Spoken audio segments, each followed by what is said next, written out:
नमः परमहंसास्वादितचरणकमलचिन्मकरन्दाय भक्तजनमानसनिवासाय श्रीरामचन्द्राय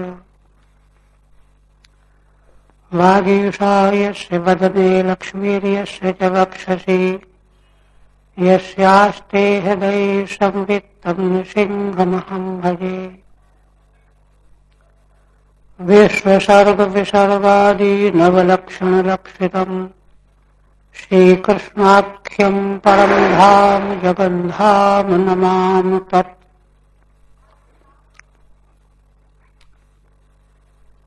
श्रीमद्भागवत के द्वितीय स्कंद के 9वें अध्याय में श्री ब्रह्मा जी के द्वारा अपने मूल का पता लगाने के लिए पहले बाह्य प्रयत्न किया गया, किंतु उससे उनको कुछ पता नहीं चला। श्री भगवान ने अनुग्रह पूर्वक तप करो यह आदेश दिया, तो ब्रह्मा जी ने विश्वास पूर्वक कि यह आज्ञा भगवान की है, इसी से हमारा कल्याण होगा, 1000 दिव्य वर्षों तक तप में लगे रहे। उसके प्रभाव से भगवत धाम का दर्शन हुआ। स्वयं साक्षात भगवान ने दर्शन दिया और प्रकट होकर के ब्रह्मा जी ने उनका दर्शन करके परम तृप्ति का अनुभव किया, परमानंद से ओतप्रोत हो गए। उनके शरीर में रोंगटे खड़े हो गए, प्रेम की अश्रुधारा बहने लगी और भगवान ने पुनः उनके हाथ को अपने हाथ में लेकर के और कहने लगे कि ब्रह्मा जी, तुम जो चाहो सो वरदान मांग लो, क्योंकि मेरा दर्शन प्राप्त कर लेना समस्त क्षेम कल्याण प्राप्ति की अंतिम अवधि, तो जो चाहो सो मांग लो। और यह दर्शन भी मेरे अनुग्रह से आपको हुआ है। आप ऐसा मत समझिए कि आपने तप किया है इसलिए तप के प्रभाव से दर्शन हुआ है, क्योंकि तप के लिए भी मैंने ही आपको प्रेरणा दी थी, आदेश दिया था। और तप जो है, भगवान कहते हैं कि मेरा हृदय है वीर्यम में दुश्चरम तपः, दुश्चर वीर्य में तप ही मेरा दुश्चर वीर्य। आत्मा हम तपसो नभ, मैं तप की आत्मा हूं और तप मेरा दुश्चर वीर्य है, बल है। इस प्रकार से भगवान के आश्वासन से ब्रह्मा जी बड़े गदगद हो गए और उन्होंने प्रार्थना किया। और तो कोई वरदान नहीं मांगना चाह रहे थे, किंतु एक तो सृष्टि के विषय में वे बड़े उद्विग्न थे, विक्षिप्त थे। सृष्टि की रचना कैसे करूं? तो उसके लिए तो भगवान ने उनको वेद का ज्ञान प्रकाशित कर दिया, तो सृष्टि का सामर्थ्य तो उनको प्राप्त हो गया।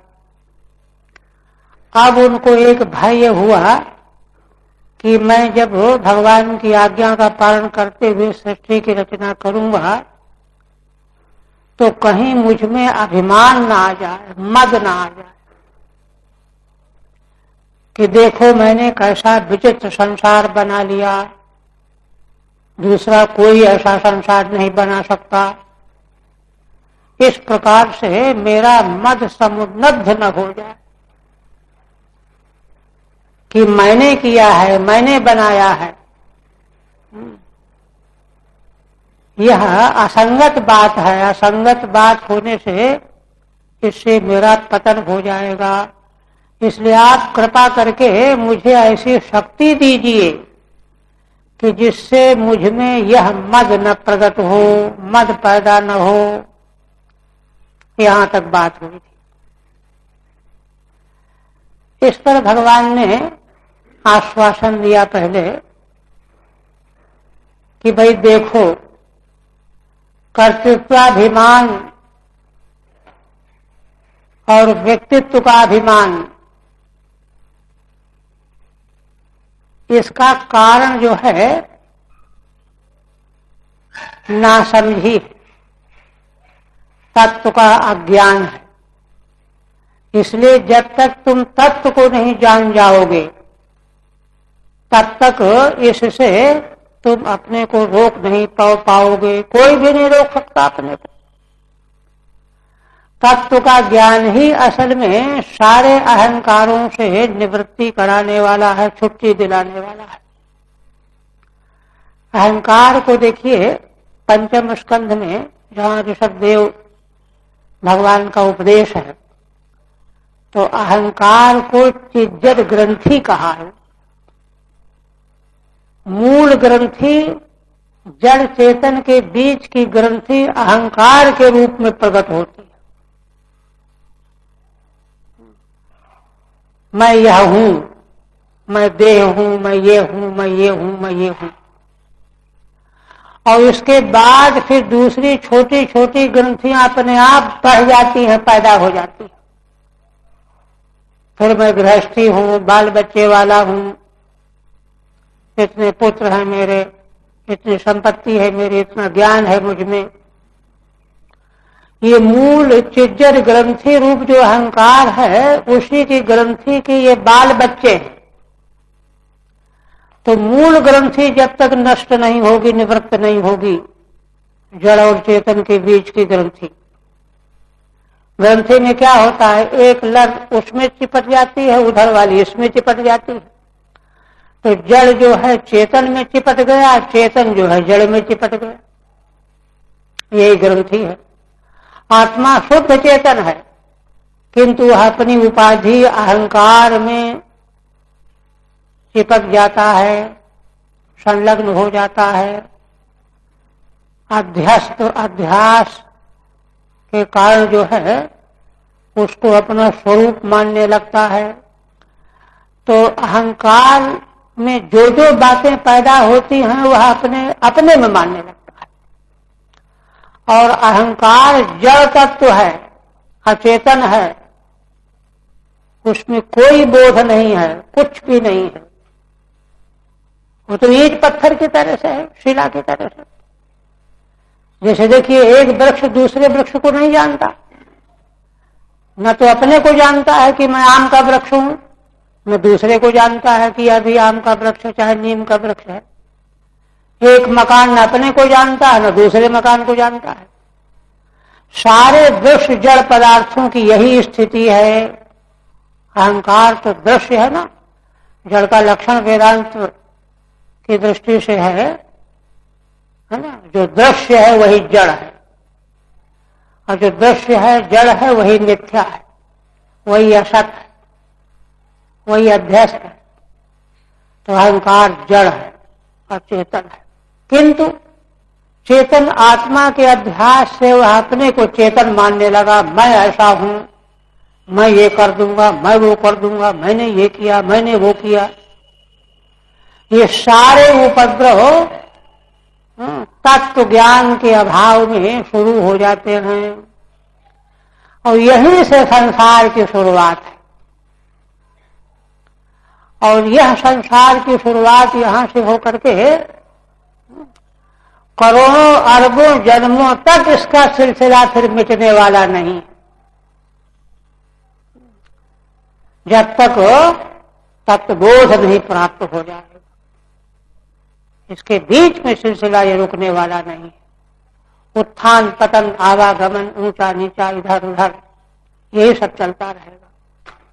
तो इसलिए वस्तु स्थिति है। इसलिए भगवान कहते हैं कि ब्रह्मन, हम आपको ज्ञान, परम गुह्य ज्ञान, परम गुह्य ज्ञान क्यों है? क्योंकि अब तक जो है अध्यस्त जीव केवल बाहर बाहर देखता रहता है, कभी भीतर वह देखने की चेष्टा ही नहीं करता। परांच घाट बेतर स्वयंभू स्पष्ट परांग पश्यति नान्तरात्मा, कठोपनिषद।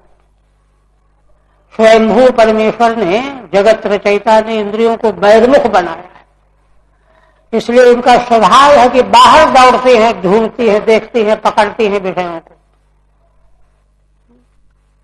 अपने स्रोत को, कहां से हमें वो बल मिला, ताकत मिली, इसको नहीं जानती, न देखती हैं, पीछे मुड़ के देखती, लौटती ही नहीं। नान्तरात्मा, कश्चित धीर प्रत्यगात्मान मैच्छत, आगे है। तो इसलिए तो ये ज्ञान जो है, ये तो अध्यस्त ज्ञान है, मिथ्या ज्ञान है, प्रापंचिक ज्ञान है। हम परम गुह्य ज्ञान तुमको देंगे। और कैसा? यदि विज्ञान समन्वितम, विज्ञान माने अनुभव। ज्ञान का तो अर्थ होता है शास्त्र के वाक्य को सुन करके, आचार्य के उपदेश को सुन करके उसका अर्थ हम जान गए, शास्त्र यह कहता है, आचार्य यह कहते हैं, किंतु यह ज्ञान परोक्ष रहता है। ये जानकारी तो हुई, लेकिन वह ज्ञान भी आत्मसात नहीं हुआ। और यह ज्ञान है परम गुह्य, लौकिक लौकिक ज्ञान से अलग है, गोपनीय है, भीतर का ज्ञान है। बाहर का ज्ञान तो सब लौकिक ज्ञान है। यदि विज्ञान समन्वितम, उसको भी विज्ञान से समन्वित हम बताएंगे। विज्ञान माने अनुभूति, अनुभव से युक्त, समन्वित। और क्या बताएंगे? सरहस्यम तदंगम च। यह जो ज्ञान और विज्ञान की प्राप्ति है, समझ है, साक्षात्कार है। विज्ञान माने अनुभव साक्षात्कार। अनुभव साक्षात्कार क्यों नहीं हो पा रहा? क्योंकि रहस्य से हमारे अपरिचित। रहस्य है भगवत भक्ति योग, और उसका अंग है साधन। माने ज्ञान, विज्ञान और रहस्य भक्ति योग कैसे प्राप्त हो हमको, कि हमको ज्ञान भी हो जाए, विज्ञान भी हो जाए और भक्ति का रहस्य भी मालूम पड़ जाए, भगवत प्रीति भी हो जाए। उस साधन को यहां अंग कहा गया है, अंग और अंगी। गृहाण गदितम मया, हे ब्रह्मण, मैं अभी कहने जा रहा हूं, उनको तुम ग्रहण कर लो। जैसे कोई दे के देखो, ये धरोहर ले लो, जेब में रख लो, काम आएगी, झोली में डाल लो, काम आएगी। ऐसे भगवान कह रहे हैं, ग्रहण कर लो। मैंने ज्ञान, विज्ञान और रहस्य को उठा करके ऐसे जैसे कोई वस्तु किसी को आभूषण दे दे, ऐसे दे देने के लिए कहते।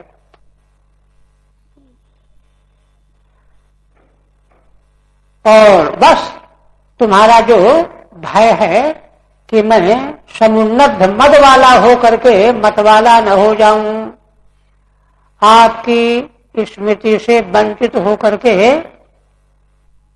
नाश को न प्राप्त हो जाऊं, इसलिए यह ग्रहण कर लो। मया गदितम ग्रहण। भगवान कहते हैं कि मैं उसमें क्या बताऊंगा, ज्ञान, विज्ञान और रहस्य और अंग में क्या बताऊंगा। कहते हैं देखो क्या जानना है, यावान हम, मेरा परिमाण कितना है, क्या लंबाई चौड़ाई है, मोटाई है, वजन है, यथा भाव, और मेरा अस्तित्व कैसा। भाव है, भाव अस्तित्व, यद रूप गुण कर्म कहा, और मैं जिस रूप गुण कर्म वाला हूं, ये सारी बातें तुमको मालूम पड़ जाएंगी। तथैव तत्व विज्ञानम अस्तु में तत्ते मदनुग्रहात्, ठीक उसी प्रकार से मैं जितना हूं, मेरा जैसा अस्तित्व है और मेरा रूप गुण कर्म जो है वैसा ही तत्व विज्ञान तुमको हो जाए। और इसके लिए भगवान कहते हैं कि मद अनुग्रहात्, मेरे अनुग्रह से। इसका तात्पर्य है, श्रीमद् भागवत शास्त्र है ना, शास्त्र है, ये कोई पुस्तक नहीं है। माने भगवान के अनुग्रह के बिना तत्व ज्ञान होता ही नहीं है किसी को।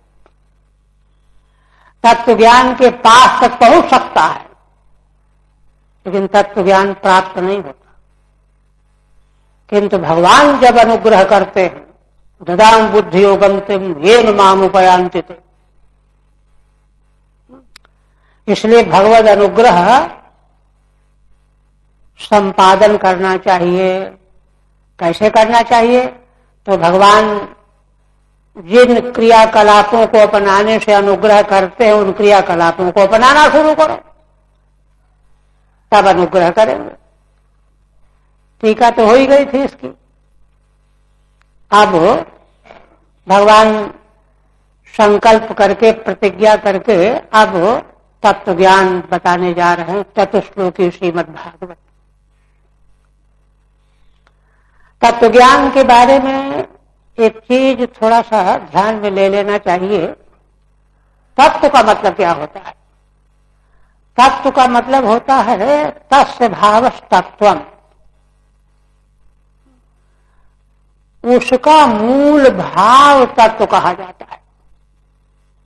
जैसे मिट्टी का घड़ा कोई लेकर के आया तो भाई इसका क्या तत्व है? तो मिट्टी उसका तत्व, मिट्टी से बना। कुंडल लेकर के आए, कुंडल का तत्व क्या है? सोना से बना, सोना उसका तत्व है, तस्य भावस्तत्व। किंतु संसार का जितना भी विस्तार है,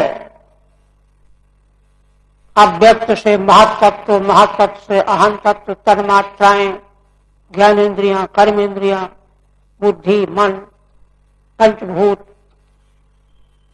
ये सब इस तरह से फैलते फैलते फैलते फैलते अंतिम विराट जो पृथ्वी तक, और फिर पंचभूतों के द्वारा सारे लोक लोकांतरों में रहने वाले जीव, उद्भिद, स्वेद, जरायु, अंडज, चर, अचर, ये सब जो बन गया है, बना हुआ है, इसका अंतिम तत्व क्या है? मूल क्या है? तत्व का मतलब प्रत्येक वस्तु की परीक्षा करके हमको देखनी पड़ेगी। तो जब हम क्रमशः तत्व का अन्वेषण करेंगे तो सोचेंगे कि पृथ्वी क्या है? पृथ्वी तो जल रूप है, लेकिन जल अंतिम तत्व नहीं हुआ। जल अग्नि रूप है, अग्नि वायु रूप है, वायु आकाश रूप है, आकाश अहम तत्व रूप है, अहम तत्व महत्तत्व रूप, महत्तत्व अव्यक्त तत्व रूप है। इस तरह से अंतिम जो वस्तु तत्व है उसका अन्वेषण करते करते करते जब वहां हम पहुंच जाएंगे कि जिसके बाद फिर कोई और न हो। देखिए, उपनिषदों में ब्रह्म शब्द इसी अर्थ में आया है, और भूमा शब्द आया है छांदोग्य के अष्टम अध्याय, सप्तम अध्याय। नारद सनत कुमार संवाद में नारद जी उपदेश करते हैं, नारद जी को उपदेश करते हैं सनत कुमार, नाम से लेकर के वाक, मन, स्मरण करते करते प्राण, अंत में भूमा का उल्लेख करते हैं। फिर पूछते हैं नारद जी की भूमा किसमें प्रतिष्ठित है? पहले तो सबको बताते गए कि यह इसमें प्रतिष्ठित, इसी प्रतिष्ठित। भूमा को पूछा तो कहा कि नहीं, भूमा किसी में प्रतिष्ठित नहीं है, वह तो अपनी महिमा में प्रतिष्ठित है। भूमा शब्द का अर्थ है बहुत, बहुत, सबसे भारी, यही ब्रह्म शब्द का भी अर्थ है। निर्षण यद बृहत् तद ब्रह्म, माने जिसके बृहत्ता की कल्पना करते करते वाचस्पति की मति भी कुंठित हो जाए कि उससे बड़ा और है क्या, और पता चले कि नहीं, कुछ नहीं है, वही तत्व ब्रह्म है। तो ब्रह्म, भूमा, महान, ये शब्द जो वैदिक शब्दों के जो अर्थ हैं, वही अर्थ यहां तत्व का भी। माने जगत का जितना भी कार्य कारण विस्तार है, कार्य एक कार्य विस्तार, एक कार्य का कारण विस्तार, तो कार्य कारण का जितना भी विस्तार है अथवा स्थूल सूक्ष्म पदार्थों का जितना विस्तार है, उनका तत्व क्या है, माने उनका मूल क्या है ना? उनका मूल जान लिया जाए तो वह तत्व विज्ञान होगा, तत्व ज्ञान होगा। तो इस दृष्टि से भगवान यहां आगे उपदेश करने जा रहे हैं। क्या कहते हैं? कहते हैं कि आमेवा समेवाग्रे नान्यद यत् सदसत् परम। हे ब्रह्मन, देखो, असल में हम लोग, हम आप सभी, हम क्या जाने कि सृष्टि के पहले क्या था। हम लोग जब हमको होश आया, आंख खोला, तो हमको तो दुनिया दिखाई दे रही है। किताबों में पढ़ करके और भी कुछ जान गए, सूर्य चंद्र मंडल नक्षत्र मंडल जान गए। किंतु भगवान कहते हैं कि जब सब कुछ जब नहीं था, अग्रे उत्पत्ति प्राक, सृष्टि के पहले, अहम एवासम, मैं ही था। उत्पत्ति के, सर्व जगत प्रपंच की उत्पत्ति के पूर्व मैं ही था। कहते हैं एव का क्या अर्थ है? एव का अर्थ यह है कि मैं अकेला, मैं ही मात्र था और कोई मेरे साथ नहीं था, और वो नहीं थे। और आस का अर्थ यह है कि मैं केवल था ही था, कुछ कर नहीं रहा था। जैसे कोई देखे कि भाई जज साहब हैं कि नहीं है, हाँ हैं, बस कर नहीं रहे हैं कुछ। तो भगवान कहते हैं कि सृष्टि के पूर्व में, आदि में मैं ही था, दूसरा कोई नहीं था, और केवल था ही था, क्रिया नहीं थी किसी प्रकार की। आमेवा समेवाग्रे, तो इतने से जब बात तो पूरी हो गई, लेकिन नहीं, साफ करने के लिए किसी को भ्रांति न हो, निषेध कर रहे हैं। नान्यत, और कुछ भी नहीं था। और कुछ क्या हो सकता है, जरा विचार कीजिए। सृष्टि की पहले की बात है, कह रहे और कुछ हो सकता है। सत माने जो है स्थूल, और असत माने सूक्ष्म। सत और असत माने स्थूल और सूक्ष्म से परे जो कारण तत्व है, मूल प्रगति, ये कार्य कारण दोनों से परे है, स्थूल सूक्ष्म दोनों से परे है ना? वह भी नहीं था, क्योंकि प्रकृति भी भगवान की शक्ति, तो प्रकृति है माया, वह भी भगवान में ही विलीन थी, वह भी नहीं थी। अच्छा, पश्चाद हम व्यदेतच्च, इसके बाद संसार बन गया। तो संसार बनने के बाद भगवान कहते हैं पश्चाद हम, इसके बाद भी, यदेतच्च, इसके बाद भी यह जो सृष्टि सारी की सारी बनी, वह भी मैं ही हूं। सृष्टि की रचना में भी, रचना के रूप में भी मैं ही हूं। पश्चात हम व्यदेतच्च, और जब सृष्टि विलीन हो जाएगी, प्रलय हो जाएगा, तो यो वशिष्येत सोऽस्मि हम, और जो शेष रह जाएगा, नाम रूप तो विलीन हो जाएगा सृष्टि के भीतर जो है, और बस उसके विलीन हो जाने पर जो शेष रहेगा वह मैं ही रह जाऊंगा। सोच सोच में हम वह मैं ही रह जाऊंगा, मैं ही हूं। माने तीनों काल में, सृष्टि के पूर्व में, सृष्टि काल में और सृष्टि के प्रलय काल में, अंत में मैं ही मैं ही मैं ही मैं हूं। ये है तत्व विज्ञान। इसीलिए देखिए मंगल श्लोक में जन्माद्यस्य यतः से उसका संकेत किया गया है।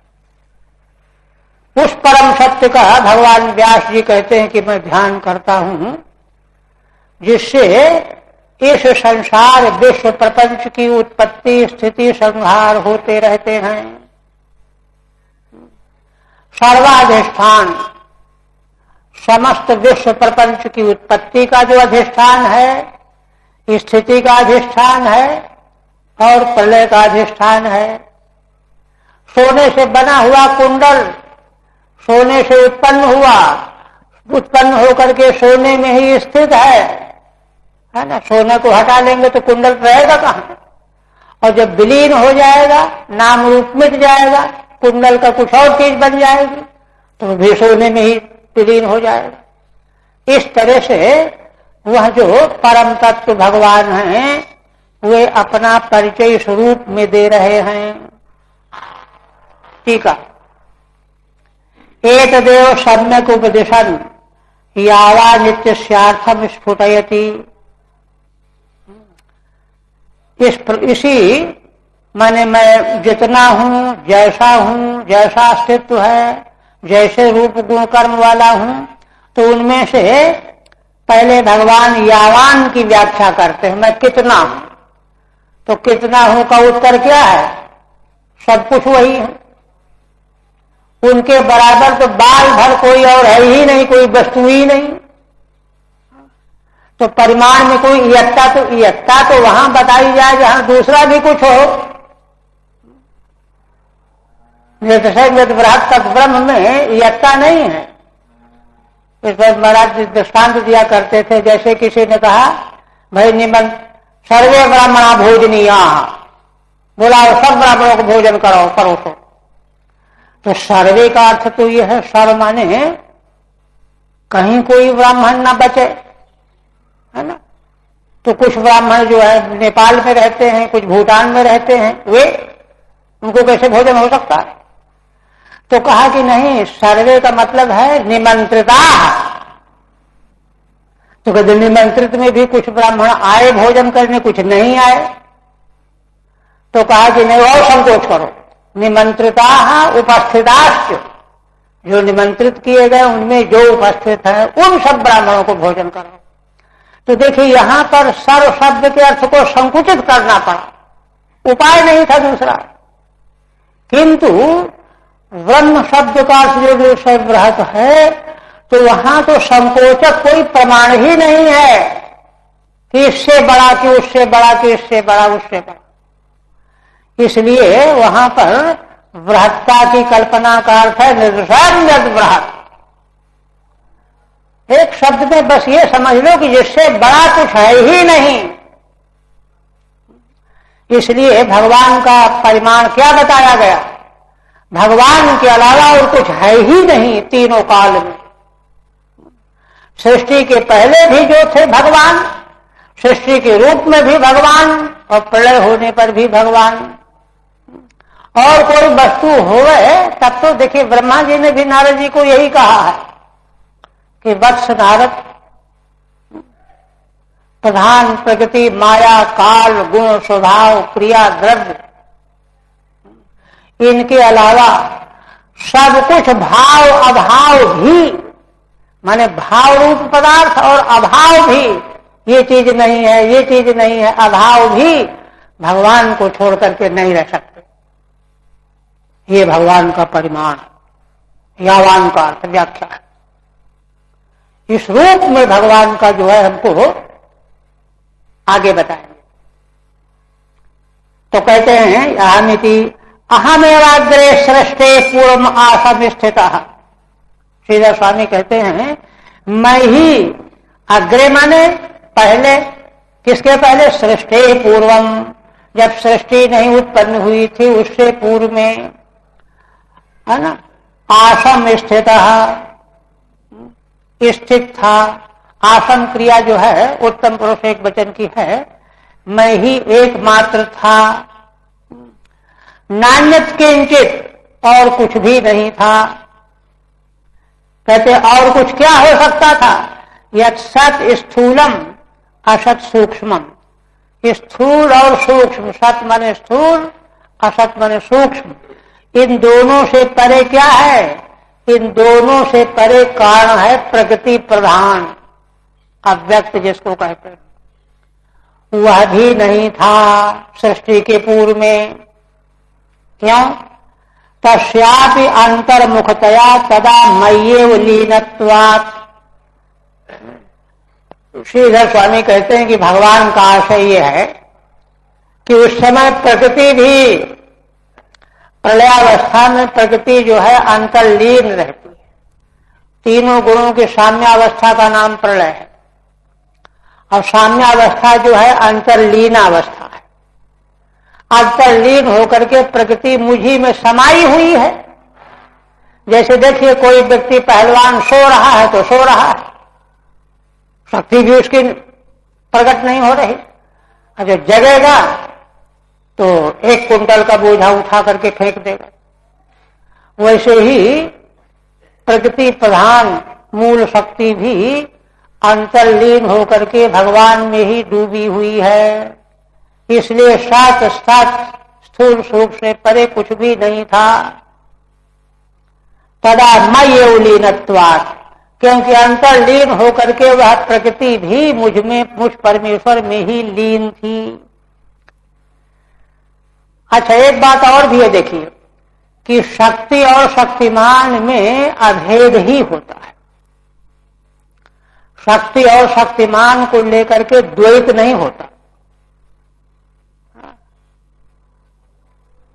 है ना। तो इसलिए भगवान की शक्ति जो माया या प्रकृति है उसको लेकर के द्वैत नहीं है, क्योंकि शक्ति और शक्तिमान दोनों एक ही है, इसलिए भगवान में ही लीन ही। अहम च तदा आसमेव केवलम न चान्यत अकर्मम। और कहते हैं कि भगवान कहते हैं कि मैं उस समय केवल था ही, अस्तित्व तो था, कुछ कर नहीं रहा था, शांत था। न च अन्यत अकर्मम, कुछ नहीं कर रहा था। और पश्चात उसके बाद जब सृष्टि हुई तब पश्चात सृष्टि अनंतरम अपि अहमेवास्मि, सृष्टि के अनंतर भी मैं ही हूं। ये भगवान की एकता है, यावान। कहते हैं कि अच्छा, कहते क्या मैं ही हूं? यदेतद विश्वम तदप्यहमस्मि, यह सारा जितना भी विश्व ब्रह्मांड है यह भी मैं ही हूं। अब चूंकि माया का कार्य है, प्रकृति का कार्य है, और प्रकृति भगवान की शक्ति है, माया भगवान की शक्ति भगवान में लीन थी, केवल प्रकट ही तो हुई, इसलिए तदप्यहमस्मि। और प्रलय काल में प्रलय योग शिष्येत, और प्रलय में सृष्टि का विलय हो जाएगा, नाम रूप खत्म हो जाएगा, ओझल हो जाएगा, जो रह जाएगा वह भी मैं ही। सोप्यहमेव, इससे क्या बात कही गई?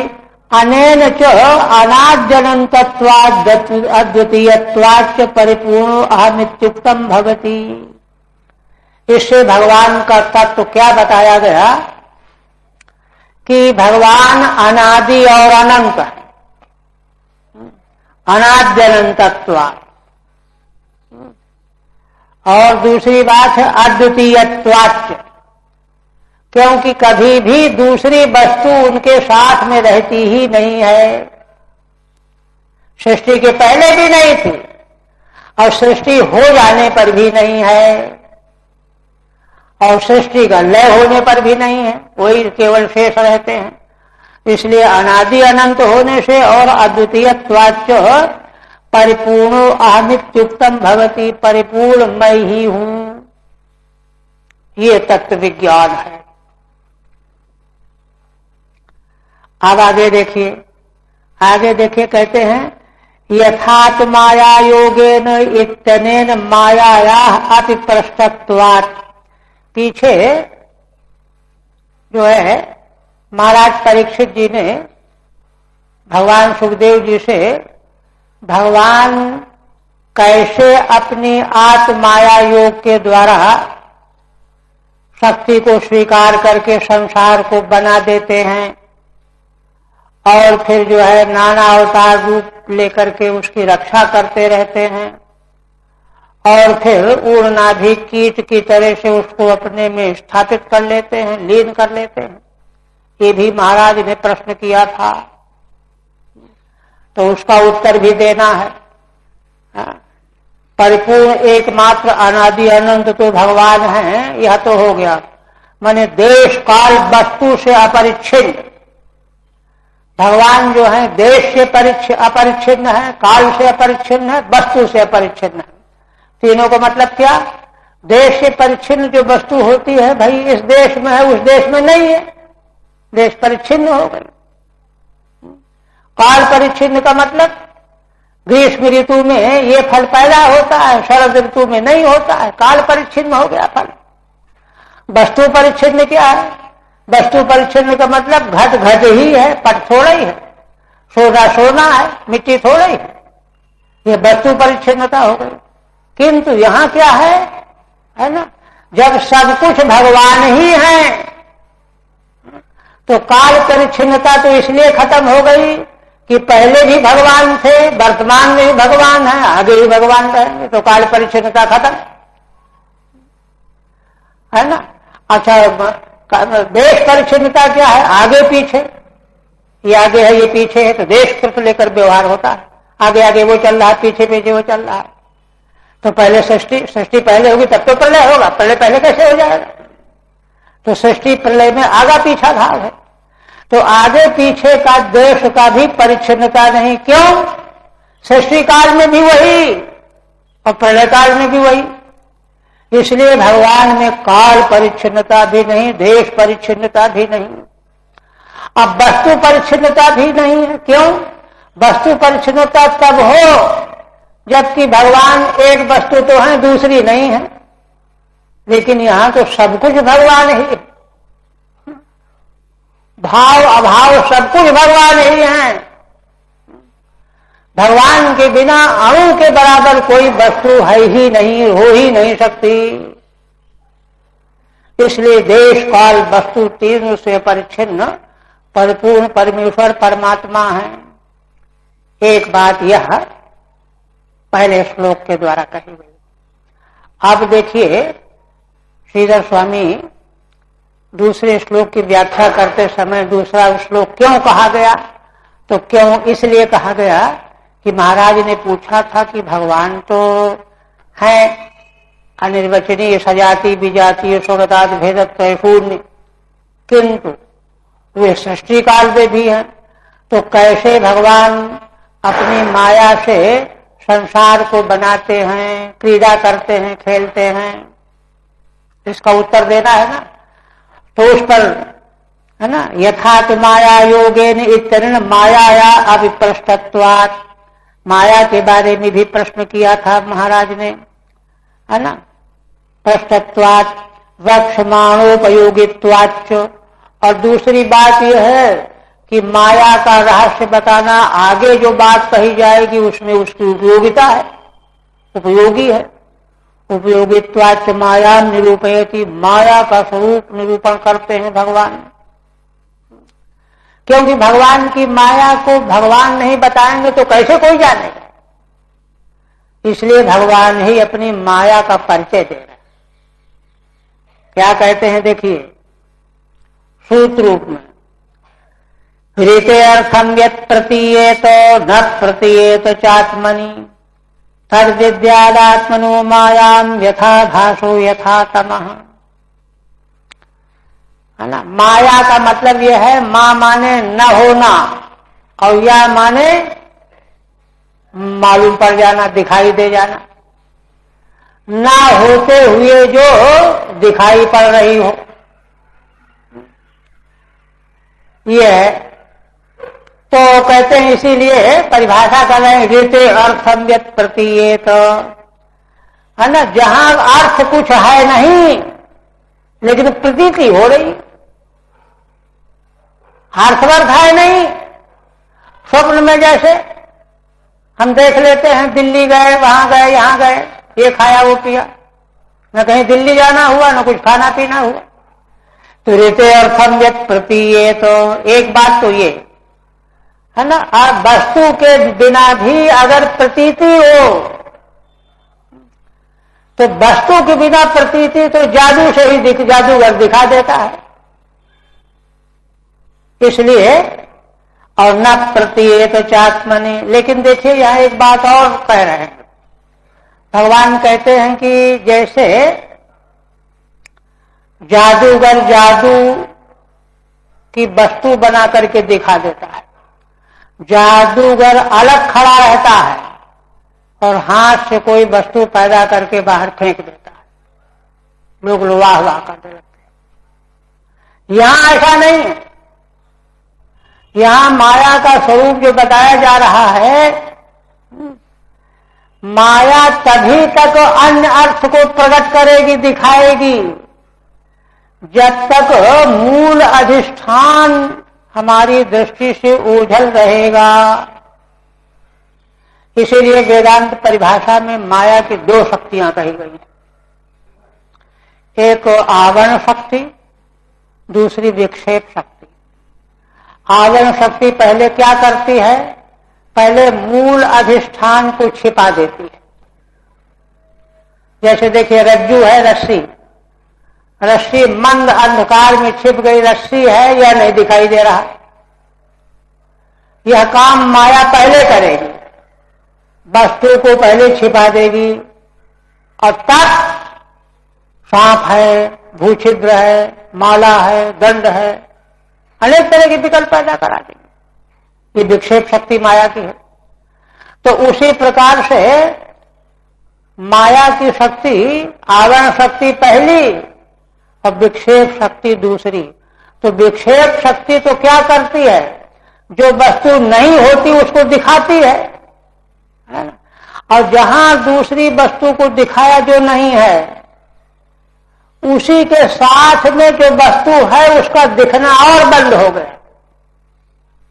जब तक ध्यान दिए, जब तक हम सर्प को देखते रहेंगे रज्जू में, तब तक रज्जू हमको ध्यान में कभी नहीं आएगा।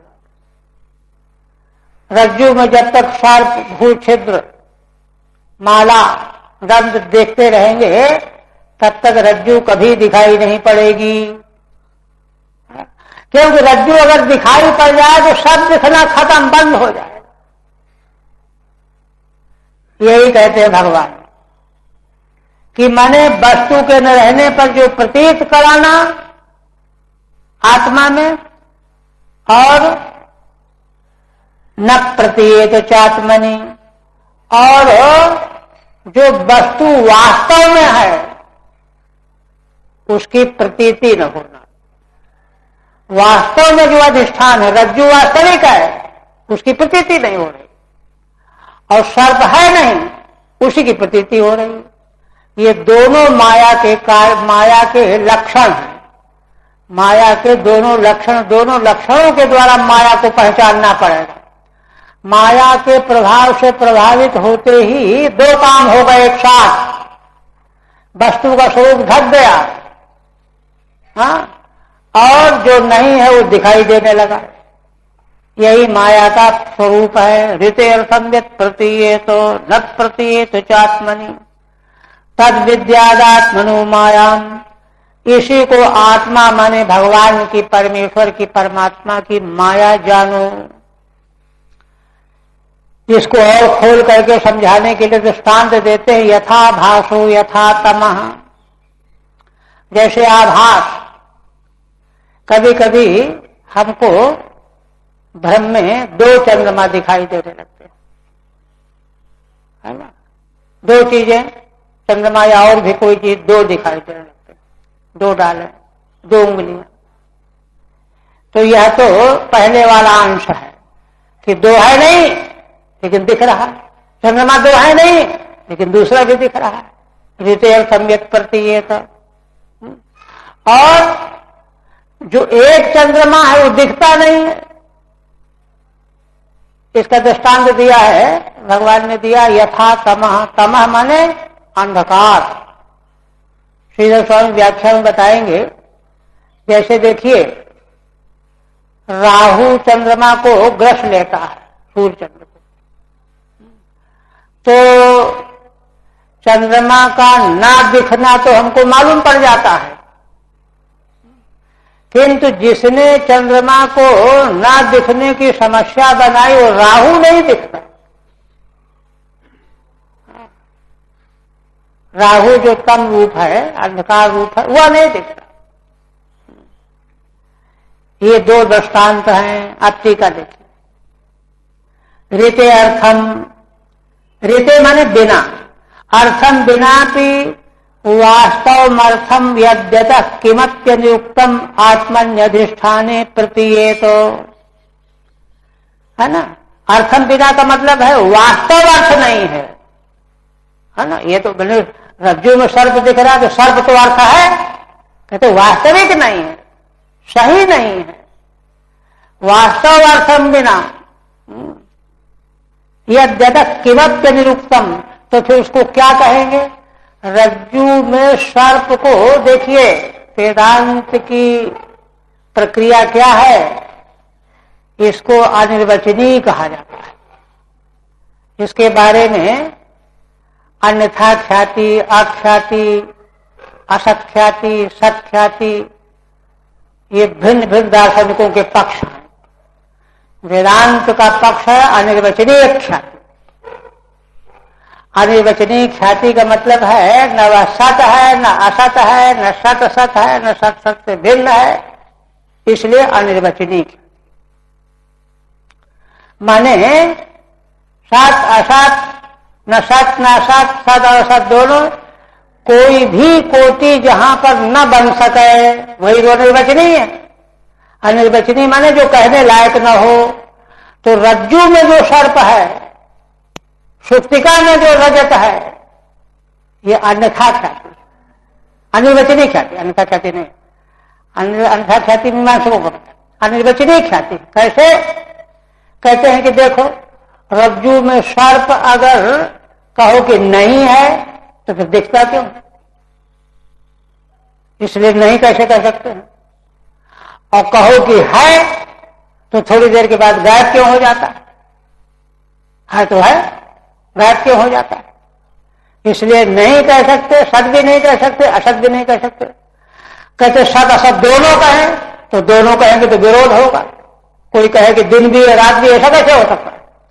एक बात कहो सत है या असत है, सत दोनों नहीं कह सकते। और कहे सत भी नहीं असत भी नहीं, तो फिर तुम्हारी क्या खोपड़ी प्रतीत हो रही वहां पर, तो कहना ही पड़ेगा। माने कहना वहां बनता ही नहीं है, यह है माया। उसी को कहते हैं किमपि अनिरुक्तम। अनिरुक्तम माने अनिर्वचनीयम, रुक्त माने जिसका निर्वचन हो सके, अनिरुक्तम माने जिसका निर्वचन हो ही नहीं सके। अनिरुक्तम आत्मनि अधिष्ठाने प्रतीयेत। रज्जु जो है अधिष्ठान आत्मा में है। क्योंकि देखिए यहां पर एक बात और भी समझने की है, यह ज्ञान असल में हमको हमारे भीतर होता है, हमारा आत्मा अधिष्ठान है, वही तो ज्ञान होता है। अगर जो है बाहर कितना दूर दूर तक फैला हुआ सैकड़ों हजारों मील का इतिहास हो, वह ज्ञान उसका हमारे भीतर ही होगा। इसीलिए देखिए आगे प्रसंग आएगा श्रीमद् भागवत कई जगहों पर तत्वज्ञ पुरुष के बारे में। जैसे करदम जी को जब भगवान ने उन्होंने संन्यास लेने की आज्ञा मांगी कपिल भगवान से, तो उन्होंने कहा कि ये मत तो जाओ संन्यास। तो उनके बारे में वर्णन आया है कि उनको सारा विश्व ब्रह्मांड अपने आत्मा के भीतर दिखाई देने लगा, वर्णन आया।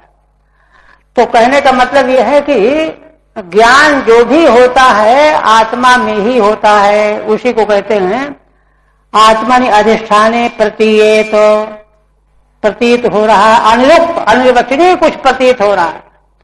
सदपि च न प्रतीयेत,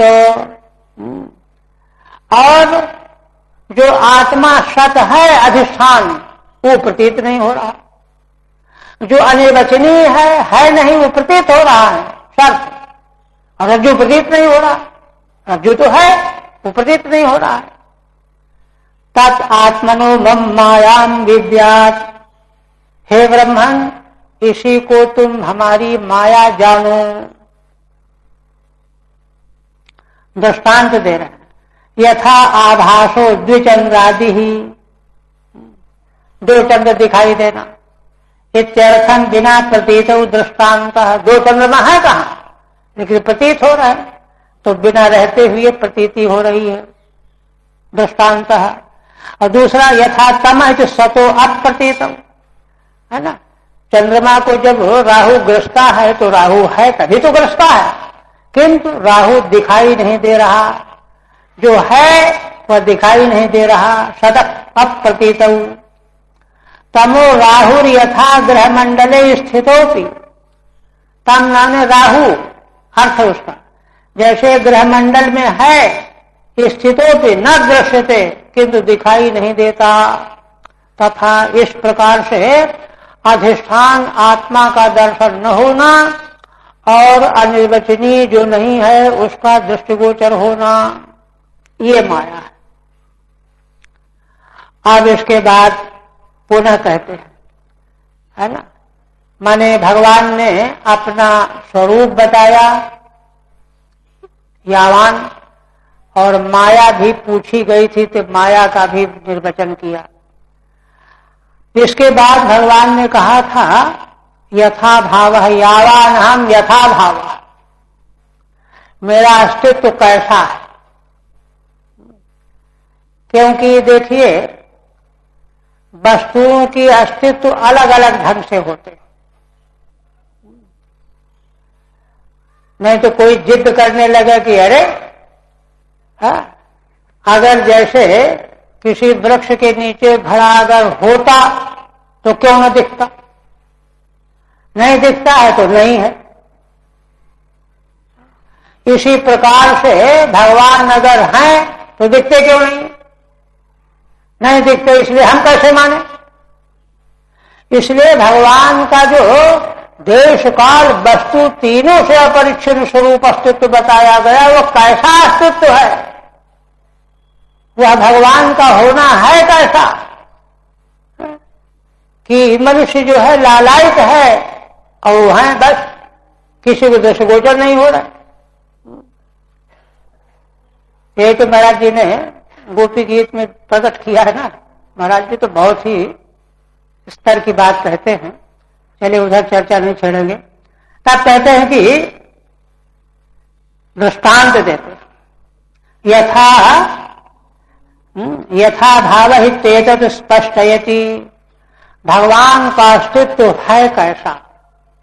देखिए एक बात यहां ऊपर से पहले समझ लेना चाहिए कि भगवान दृश्य वस्तु नहीं है। दृश्य वस्तु जितनी होगी जड़ होगी, माइक होगी, मिथ्या होगी, दो कौड़ी की होगी, अनात्मा होगी, आत्मा से भिन्न होगी। तो भगवान को तुम अनात्मा की तरह से ढूंढना चाहते हो, जैसे हमने घट को देखा, पट को देखा, पेड़ को देखा, महल को देखा, ऐसे थोड़ा उनका अस्तित्व है। ये तो जड़ पदार्थों का अस्तित्व होता है। भगवान का अस्तित्व कैसा, इसको जरा ध्यान दो, समझो। तो क्या कहते हैं, यथा महान्ति भूतानि भूतेषु चावतेष्वन् प्रविष्टानि अप्रविष्टानि तथा तेषु न तेष्वहम्। ये देखिए कहते हैं कि देखो जैसे सारा विश्व ब्रह्मांड पंचभूतों से बना हुआ है, भूलोक, भूलोक, स्वरलोक, जनलोक, सब इंद्रियां, ज्ञान इंद्रिया, कर्म इंद्रिया, अंतःकरण, सब पंचभूतों से बना हुआ है।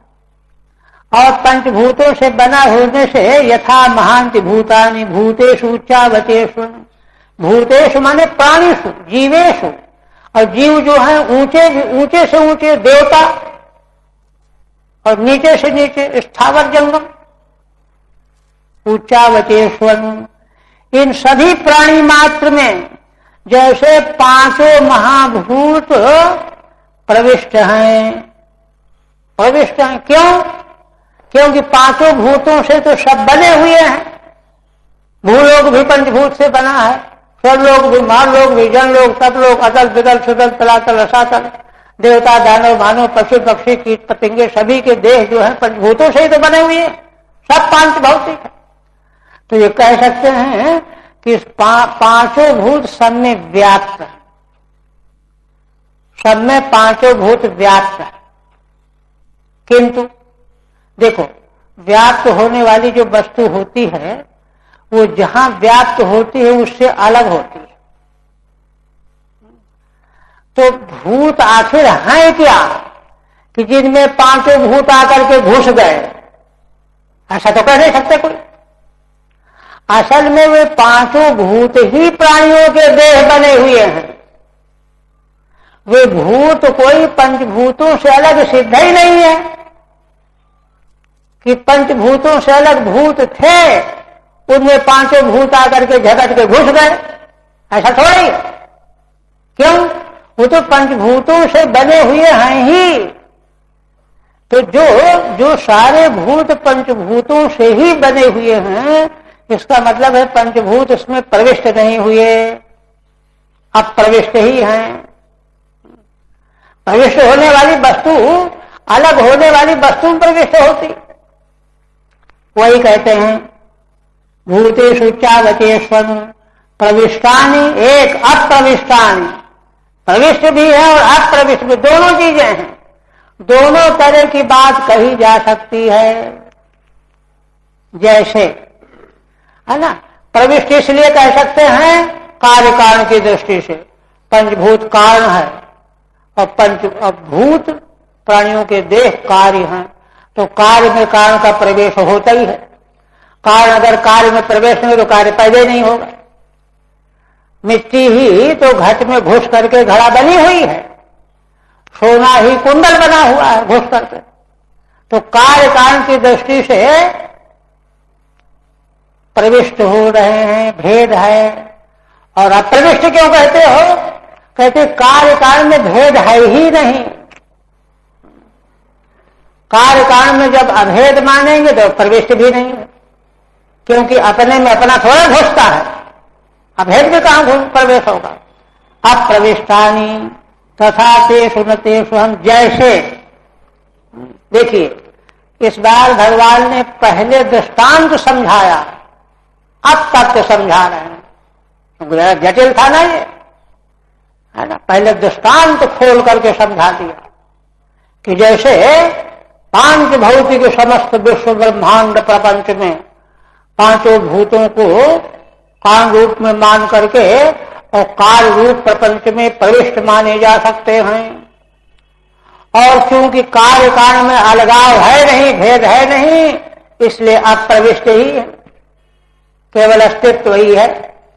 ऐसे ही तथा तेषु न तेषु हम, इसी तरह से भगवान कहते हैं कि मैं भी, है ना, समग्र जीव जगत में मैं प्रविष्ट भी हूं और अप्रविष्ट भी हूं। ये मेरा अस्तित्व है ना। प्रविष्ट किस लिए हूं? वही पंचभूतों की तरह से, क्योंकि मेरे बिना इनका अस्तित्व ही नहीं है। अन्य के द्वारा, है ना, यत् सत्यम तदन्वय, जिसके रहने पर ही जो हो सके वो अन्वय कहा जाता है। तो भगवान के बिना तो कुछ हो ही नहीं सकता, इसलिए मैं सब में प्रविष्ट हूं। और अप्रविष्ट क्यों हूं? क्योंकि मैं ही तो सब हूं, पंचभूत ही तो सारे भूत हैं, इसलिए अभेद है दोनों में। भगवान कोई अलग हो और जगत कोई अलग हो तो अलग रहने वाले भगवान अलग रहने वाले जगत में प्रवेश करें, ऐसा है नहीं। इसलिए भगवान कहते हैं कि मैं ही तो जगत बना हुआ हूं, इसलिए अप्रविष्ट भी हूं। तात्पर्य कहने का यह है कि सब कुछ भगवान ही है, भगवान का ऐसा अस्तित्व है, ऐसी सत्ता है, सत्ता का परिचय कराया। ठीक है। यथा महाभूतानि भौतिकेषु अनुसृष्टे अनंतरम प्रविष्टानि, जैसे पांचों महाभूत आकाश आदि, भौतिक जो पंचभूतों से बने हुए देह आदि, अनुसृष्टे अनंतरम प्रविष्टानि, सृष्टि हो जाने के बाद हमको दिखाई देता है कि अरे इस पशु के भीतर भी तो पृथ्वी भी है, जल भी है, अग्नि भी है, वायु भी है। हम देखते हैं, मैंने प्रवेश है पांचों भूतों का। प्रविष्टानि तेषु उपलब्धमानत्वात्, क्योंकि उन प्राणियों में पांचों भूत उपलब्ध होते हैं। आकाश भी है प्रत्येक देह में, वायु भी है, जल भी है, अग्नि भी है। और अप्रविष्टानि च, और अप्रविष्ट भी कहे जाएंगे। क्यों कह रहे हैं कि प्रागेव कारणतया तेषु विद्यमानत्वात्, अरे वे तो पहले से विद्यमान है। पंचभूत जो हैं वो तो पहले से विद्यमान है, उसी में केवल प्रतीति हुई है। असल में यहां पर भगवान बात यह कहना चाहते हैं कि मूल वस्तु ज्यों की त्यों ही बनी रहती है और हमको माया से नाम रूप दिखाई देने लगता है। ये है बात। इसलिए है ना, माया को अलग करके मेरे अस्तित्व को, मेरे सत्ता को समझो, भगवान ये कहना चाहते हैं। तेषु विद्यमानत्वा तथा तेषु भूत भौतिकेषु अहम न च तेषु अहम, ऐसे ही भूत भौतिक माने पंचभूतों में भी, भौतिक जीवों में भी मैं हूं, है ना, न च तेषु अहम, और माने मैं उनमें नहीं भी हूं। नहीं भी हूं का मतलब वही है कि अभेद है, भगवान से अतिरिक्त कुछ है ही नहीं। एवं भूता मम सत्ता इत्यर्थः, इस प्रकार की मेरी सत्ता है। आप साधन मांगा कहते हैं कि साधन क्या है। आप एतावदेव जिज्ञास्यम तत्व जिज्ञासुनात्मनः अन्वय व्यतिरेकाभ्याम यत् स्यात् सर्वत्र सर्वदा, ये साधन है। देखिए श्रीधर स्वामी कहते हैं कि ये साधन है। ये साधन का मतलब ये है, इस प्रकार के साक्षात्कार की अनुभूति चाहिए। साक्षात्कार की अनुभूति हुए बिना तत्व जो है आत्मसात नहीं होगा। इसलिए एतावदेव जिज्ञास्यम, तत्व जिज्ञासुना, जो तत्व को जानना चाहता है, आत्मना तत्व जिज्ञासुना, आत्मा के तत्व का जिज्ञासु है, जानना चाहता है, उसको इतना ही जानना है। इतना ही जानना है। क्या जानना है, कितना जानना है, सूत्र बता रहे हैं। अन्य व्यतिरेकाभ्याम यत् स्यात् सर्वत्र सर्वदा, अन्य व्यतिरेक के द्वारा जो वस्तु सर्वत्र माने सर्वदेश में, सर्वदा माने सर्वकाल में जो वस्तु बनी रहने वाली है, यही तत्व ज्ञान है। वही भगवान का स्वरूप है, वही ब्रह्म है। इतना ही जानना है और इसको जान करके सारे भ्रम, सारे संदेह निवृत्त हो जाएंगे। ठीक है, देखिए साधन में आत्मन तत्व जिज्ञासुना, जो आत्मा का, अपने स्वरूप का तत्व जानना चाहता है, एतावत्मेव जिज्ञास्यम विचार्यम, उसको इतना ही विचार करना है, देखना जानना है। तदेवा क्या, है ना, अन्वर्थ है ना, कार्येषु कारणत्वेन अनुवृत्ति ही, कार्य मात्र में कारण की अनुवृत्ति का नाम होता है अन्वय। अन्वय, कार्य में कारण की अनुवृत्ति होती है अन्वय। जैसे नीला सूट होगा तो नीला कपड़ा बनेगा, पीला होगा तो पीला कपड़ा बनेगा। कारण के गुण जो होते हैं कार्य में आ जाते हैं, तो उसी प्रकार से कार्य में कारण आ जाता है, कारण ही कार्य रूप में प्रकट होता है। कहिए कारणावस्थायाम च तेभ्यो व्यतिरेकः, लेकिन जब केवल कारण रहता है कार्य नहीं बनता, तो कार्य में कार्य नहीं होता। कार्य में तो कारण होता है, किंतु कारणावस्था में कार्य नहीं होता।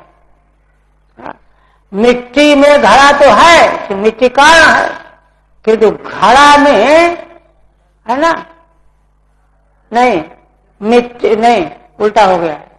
घड़े में तो मिट्टी है, कार्यावस्था में तो कारण की अनुवृत्ति है, किंतु मिट्टी में घड़ा नहीं, प्रतीति नहीं होती, है ना।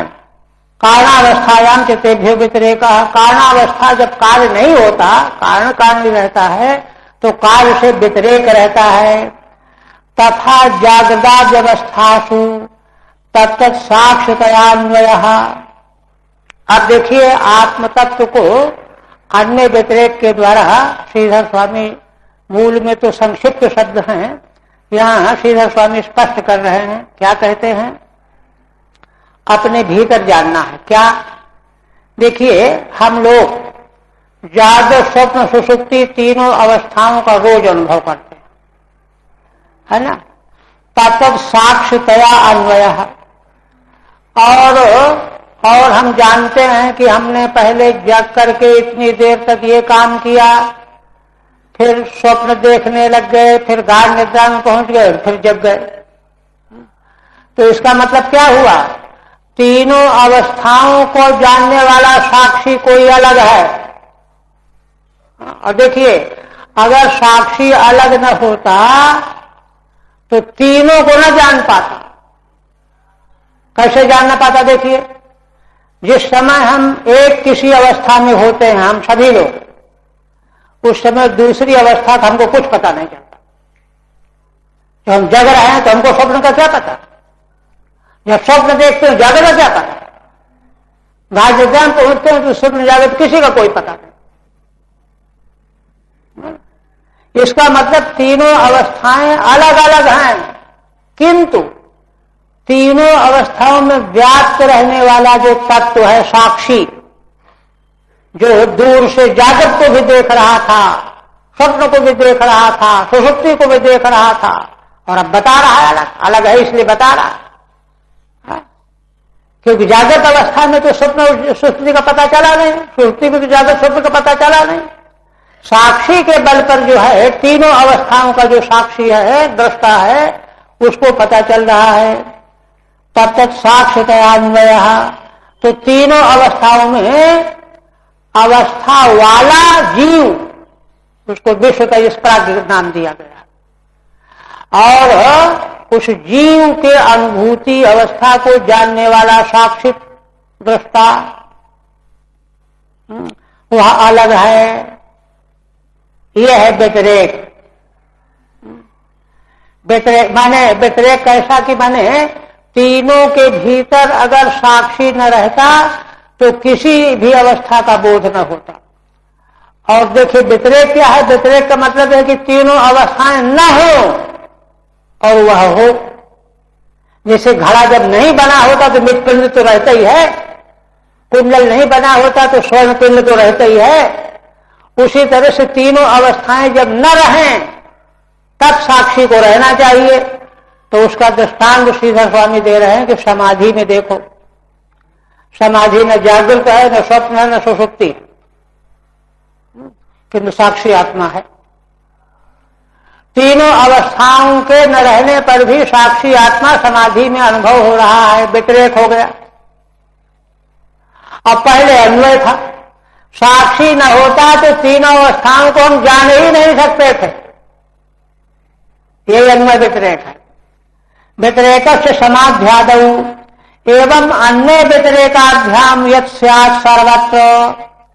इससे क्या आया, इस प्रकार से अन्य व्यतिरेक के द्वारा जो तत्व सर्वत्र माने सभी जगह हो, सर्वदा माने सभी कालों में हो, है ना, तदेव आत्मा इति, वही आत्मा है। आत्म तत्व की जिज्ञासु को इतना ही जानना है। और जब इस तरह से आत्मा को जानेंगे तो स्पष्ट हो जाएगा कि वह आत्मा भगवत तत्व ब्रह्म स्वरूप ही है, इसके अलावा कोई चारा नहीं है। आगे कहते हैं, अच्छा एक और, बहुत कम समय हो गया। आप कहते हैं देखो, एतन्मतं समातिष्ठो परमेणु समाधिना भवान् कल्प विकल्पेषु न विमुह्यति कदाचित्। चतुश्लोकी का उपदेश करके भगवान कहते हैं, अगर चुप हो जाते तो ये होता कि अब क्या करें, सुन तो लिया, अब सुनने के बाद करना क्या है तो कुछ भगवान ने बताया नहीं। तो इसलिए कहते हैं कि नहीं, एतन्मतं समातिष्ठो परमेणु समाधिना। देखो ब्रह्मन, परम समाधि के द्वारा इस मत में स्थित हो जाओ, और जानते हो इसका फल क्या होगा, भवान कल्प विकल्पेषु न विमुह्यति कदाचित्। तब कल्प चाहे महाकल्प, विकल्प माने अवान्तर कल्प, है ना, खूब बनाओ, संसार की रचना करो, तुमको कोई विमोह नहीं होगा, है ना। भवान कल्प विकल्पेषु न विमुह्यति कदाचित्। असल में ऐसा है कि तत्व ज्ञान जो है वह ऐसे मूल में स्थिति प्राप्त करा देता है। जैसे देखिए, जमीन के ऊपर हमको सर्दी भी लगेगी, गर्मी भी लगेगी, लेकिन अगर 1000 फुट की गहराई में जमीन खोद करके नीचे बैठ जाए कोई, तो चाहे जितनी गर्मी पड़े कोई असर नहीं वहां, यहां चाहे जितनी सर्दी हो कोई असर वहां नहीं। उसी प्रकार से मूल तत्व जो है, आत्म तत्व भगवत तत्व, इसके साथ में हमारी समाधि लग जाए, परमेण समाधि। परमेण समाधि का मतलब यह है कि सीमित समाधि नहीं, आधा घंटे मन लगा फिर हट गया। परम समाधि का मतलब यह है कि इसके अलावा और कहीं दृष्टि जाए ही नहीं, तब जाकर के कल्प विकल्प में मोह का कोई प्रसंग नहीं आएगा।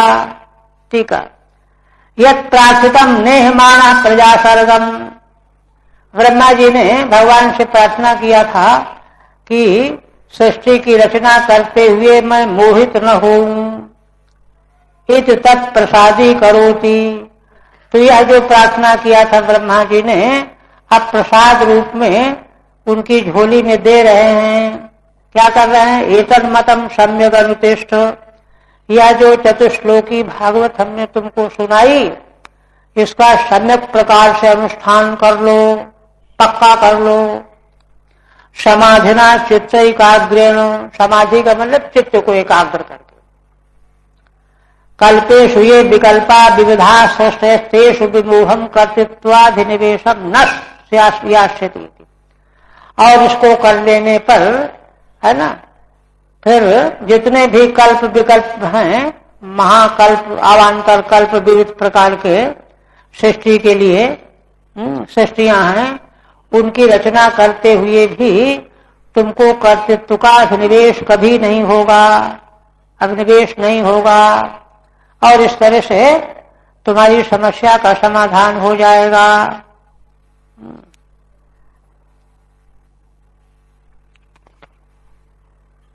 पूरा तो नहीं हो पाएगा, यही रहने दीजिए, फिर कल समीक्षा करके इसकी। अब इतना जरूर है कि देखिए ये चतुश्लोकी जो मूल भागवत है, एक प्रसंग, एक प्रक्रिया और तीसरे स्कंद में कही जाएगी। समग्र श्रीमद् भागवत में जहां भी कहीं हमको तात्पर्य की गवेषणा करनी है, इसके अनुसार ही करना चाहिए। इससे अलग हट करके अगर कोई सिद्धांत हम निकालते हैं तो वह श्रीमद् भागवत का सिद्धांत नहीं हो सकता। ये मूल है, इसी का तो वृक्ष बना है। 18,000 श्लोक इसी के बने हुए हैं।